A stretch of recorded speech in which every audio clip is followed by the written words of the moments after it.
Esse é o baú do Scott, com entrevistas legais e um jeito diferente, e histórias sensacionais. Este é o primeiro baú do Scott especial, onde os convidados é que vão buscar lá no fundo do baú as suas histórias. Histórias de Luiz Caldas, Nildão, Bel Borba, Márcio Melo, Silvia Patrícia, Tati e quem mais? Lúcio Galdense.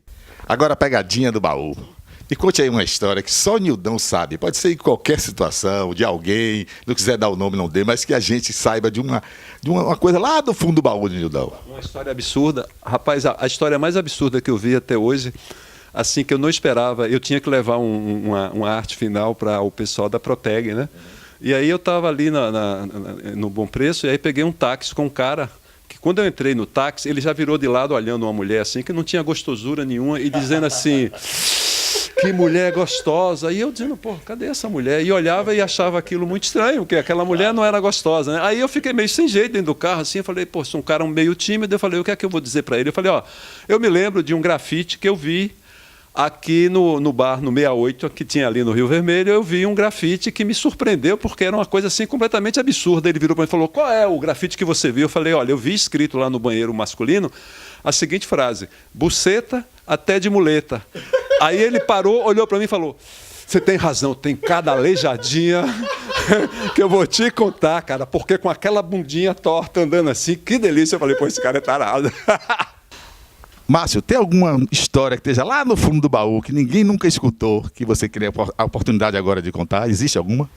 Existe sim, eu até falei para você há pouco tempo atrás, assim, logo que eu cheguei, desci aqui para fazer a entrevista, que foi com você e a banda Rabo de Saia, uma banda que eu tinha, que a gente fazia que por sinal foi uma banda que Agamenon Brito tinha o maior prazer de chamar de Axé Music. Eu acho que foi a primeira banda que ele chamou de Axé Music até, porque a gente mexia muito com essas influências, a gente tinha umas coisas de Talking Heads, assim, então a gente mexia com as coisas que eram África, e tinha o maior prazer de fazer isso. E quando a gente foi contratado pela Warner, a gente voltou de Salvador para fazer a divulgação, que você era o divulgador da Warner na época. A gente fazendo a divulgação, a gente foi mostrar para Cristóvão Rodrigues. Ele pegou o LP, que tocava no Brasil inteiro, esse disco, que era o Amor Destrambelhado, que era a faixa do single. Pegou, bateu na mesa, meio quase que quebrando o disco. Vocês não tocam na Bahia de jeito nenhum. Você nunca vai participar da música da Bahia, você não toca na...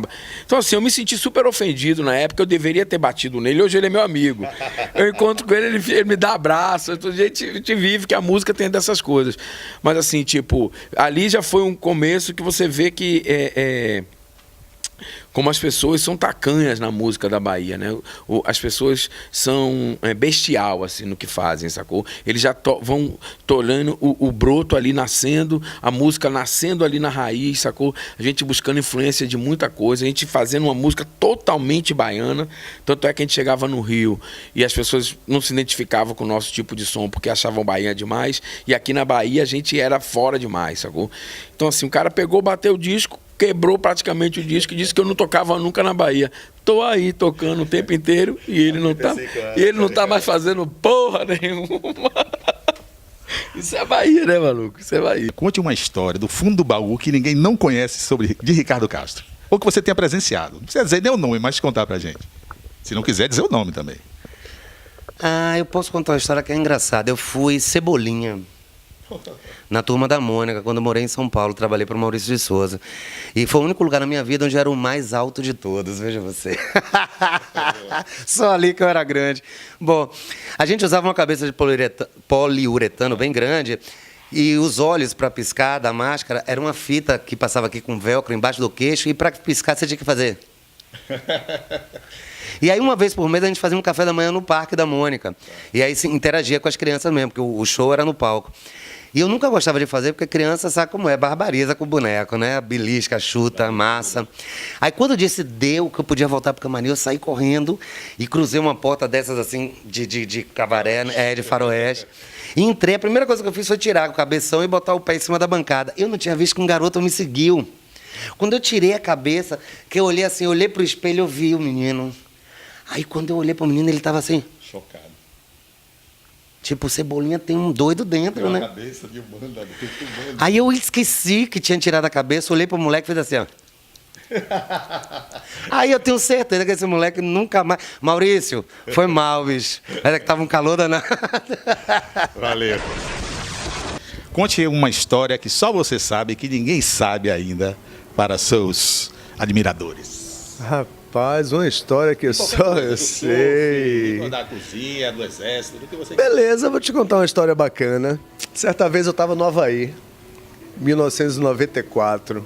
O Havaí tinha aquela pressão danada contra os brasileiros. Os brasileiros eram muito mal vistos lá, por causa do crowd, por causa da super invasão brasileira que tinha, e a gente era muito mal visto. E os havaianos, eles protegiam a ilha de uma maneira muito forte. Eu tinha 18 para 19 anos e me apareceu um havaiano com um peixe na praia. Eu, folgado, fui lá e falei para aquele havaiano que ia fazer um prato brasileiro para ele. Ele me olhou escabriado, tal, falou: o que é que você vai fazer? Eu falei: eu vou fazer uma muqueca com peixe no leite de coco.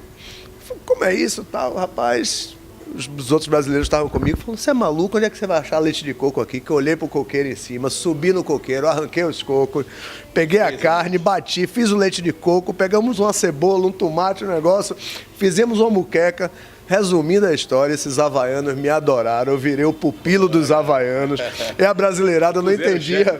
A brasileirada não entendia que eu chegava na praia com os havaianos junto, pegava as melhores ondas, foi uma época maravilhosa. Isso é uma história bem bacana que une o surf e a gastronomia. Agora, Luiz, lá do fundo do baú, uma história que só você sabe que agora se vai tornar público.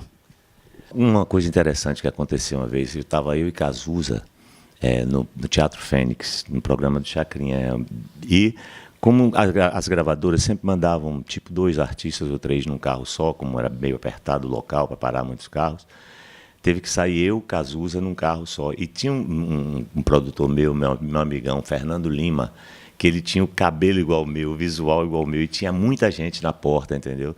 Cazuza louco para sair, porque ele tinha encontro com o pessoal na plataforma, que era uma churrascaria onde as pessoas se encontravam.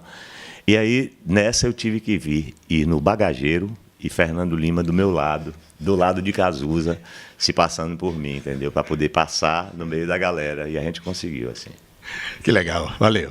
Existe alguma coisa lá que só o Bel Borba sabe, para estar lá no fundo do baú, que ninguém saiba? De repente, até aquela história que você contou ali, que é engraçada, na mesa. Alguma coisa que ninguém sabe, que você agora vai contar para o... Eu tenho um monte de história. Se a gente começar a conversar... história é igual a piada, uma coisa vai puxando a outra. Mas essa que eu acabei de te contar, a gente estava falando sobre jornal, sobre mídia e tal. E tem uma minha amiga Ganesha, que é uma querida amiga. E um dia a Ganesha falou: minha mãe, gritou a mãe dela, Cris, né? Minha mãe, quem está aqui dentro? O que foi? Bel Borba está aqui dentro da geladeira. O que foi? Como é que pode? Não, que eu comprei um peixe, enrolei, o rapaz enrolou um jornal. Quando eu abri a porta, tá aqui a foto do Bel Borba aqui dentro da nossa geladeira. A mãe, imagina o alívio que a mãe não sentiu, que não era dentro da geladeira. É isso aí. Valeu. Então conte aí, Silvio, uma história que ninguém sabe e que você vai contar agora para o Baú do Scott. Minha irmã tinha um namorado, depois fui marido dela, e eles começaram a namorar, eu tinha 5 anos. E eu já adorava tocar violão, e ele tocava violão. E ele foi uma da primeira banda do Raul Seixas. Então, assim, como ele já era músico, né, eu tinha 4, 5 anos aí quando eu conheci, eu ficava vendo ele tocar e ele falava essas coisas de Raul, quer dizer, a minha infância inteira eu vi falar de uma forma meio próxima dessa coisa do rock baiano, né, por causa dessa banda que era Relâmpagos do Rock, e talvez tenha até tido alguma influência assim na minha trajetória. Eu comecei a aprender violão com 8 anos. Essa é uma história que pouca gente sabe, que meu cunhado Anelmar foi da banda de Raul Seixas. O fundo do baú de Álvaro Asma. Olha, isso aconteceu, na verdade, quando eu tive a ideia de formar o Blues Anônimo, que a princípio era um trio e depois se tornou quarteto. Então marcamos um almoço num restaurante chinês ali na Barra, eu, o Otávio e o Raul. E, inclusive, a esposa do Otávio estava presente também, a Grico, né? E aí sentamos na mesa, coisa e tal, esperando o garçom, e o Otávio teve a primeira pergunta depois que nós sentamos. Ele fez: como é que a banda vai se chamar? Vai se chamar Cabo Revolto ou Mar de Guerra? Cara, todo mundo se abriu na risada, porque, para quem não conhece, eu era ex-membro do Cabo de Guerra. Na verdade, ainda fazia parte do Cabo de Guerra. E eles dois, o Raul e o Otávio, tinham feito parte do Mar Revolto. Então o Otávio resolveu fazer um híbrido disso aí, ou Cabo Revolto ou Mar de Guerra. Essa é a grande dúvida. Essa é a história que a gente tem assim, lá de trás. E agora a pegadinha do baú do Scott. Conte uma história, Tati, que só você sabe e que poucas pessoas sabem no Brasil e no mundo. Conta aí pra gente. Eu não sei se te contei, mas queria que você soubesse. Eu conheci o Herbert Viana numa loja de instrumentos musicais no Rio. Estava testando a guitarra e o Herbert entrou, ficou do meu lado e pediu para testar uma guitarra junto comigo, enfim. E ele adorou meu trabalho, a gente tocou Jimi Hendrix, coisas dos Paralamas também. E no final desse encontro, ele me pediu um CD, que eu tinha lançado, o CD Habitat. E, para minha surpresa, assim, ele adorou, me ligou na outra semana e a gente se conheceu, né? Ele me convidou para ir no show dos Paralamas do Sucesso, na Fundição Progresso. E desse encontro inusitado e maravilhoso surgiu uma música, né, que se chama Não Sei Se Te Contei, em parceria minha com o J. Veloso, e que eu fiz para o Herbert Viana. E ele acabou adorando a música e quis gravar comigo, e foi um grande presente assim na minha carreira. Os encontros, né, que a música proporciona pra gente, é muito fantástico. Seu baú do Scott, com entrevistas legais e um jeito diferente, histórias sensacionais.